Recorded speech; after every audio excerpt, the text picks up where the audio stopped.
प्रणाम सबको एवं तीज की सबको बहुत बहुत बधाई एवं शुभकामना।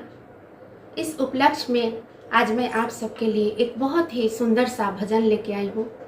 इसे आप लोग ज़रूर सुनिएगा और हो सके तो गाइएगा भी, क्योंकि हरितालिका व्रत की पूजा करने के बाद भजन कीर्तन करने का बहुत ही महत्व है।